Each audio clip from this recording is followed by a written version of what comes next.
ശ്രീ ശബരീശ കോളേജും MG സർവകലാശാല IUCDSും സംയുക്തമായി സോഷ്യൽ വർക്ക് ജോബ് ഫെയർ സംഘടിപ്പിച്ചു. മഹാത്മാഗാന്ധി സർവകലാശാലയിലെ Inter university centre for disability സ്റ്റഡീസും Mundakayam Shri Sabareesha കോളേജിലെ സോഷ്യൽ വർക്ക് വകുപ്പും സംയുക്തമായി സംഘടിപ്പിച്ച സോഷ്യൽ വർക്ക് ജോബ് ഫെയർ 2026 വിജയകരമായി സമാപിച്ചു.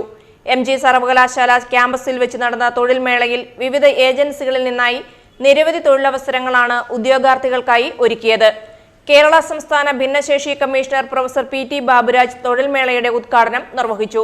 സാമൂഹ്യ സേവന രംഗത്ത് പ്രൊഫഷണൽ സോഷ്യൽ വർക്കർമാരുടെ പങ്കും അവർക്ക് മുന്നിലുള്ള വിപുലമായ തൊഴിൽ സാധ്യതകളും അദ്ദേഹം ഉദ്ഘാടന പ്രസംഗത്തിൽ പറഞ്ഞു.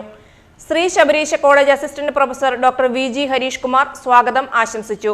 സോഷ്യൽ വർക്ക് വകുപ്പ് മേധാവി BV മോൾ അസീസ് ചടങ്ങിൽ അധ്യക്ഷത വഹിച്ചു.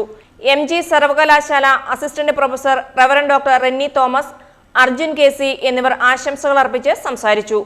MSW ബിരുദധാരികൾക്കായി തികച്ചും സൗജന്യമായി ഒരുക്കിയ ഈ മേളയിൽ സാമൂഹ്യ സേവന രംഗത്ത് പ്രവർത്തിക്കുന്ന പ്രമുഖരായ നിരവധി ഏജൻസികളും സംഘടനകളും പങ്കെടുത്തു. സംസ്ഥാനത്തിന്റെ വിവിധ ഭാഗങ്ങളിൽ നിന്നും ഉദ്യോഗാർത്ഥികൾ വിവിധ തസ്തികകളിലേക്കുള്ള അഭിമുഖങ്ങളിൽ പങ്കെടുത്തു.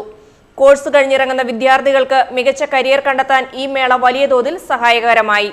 ചടങ്ങിന്റെ സമാപനത്തിൽ Shri Sabareesha college students coordinator Akshaya Mol, MG സർവകലാശാല സ്റ്റുഡൻസ് കോർഡിനേറ്റർ അതുല്യ എന്നിവർ കൃതജ്ഞതയർപ്പിച്ചു.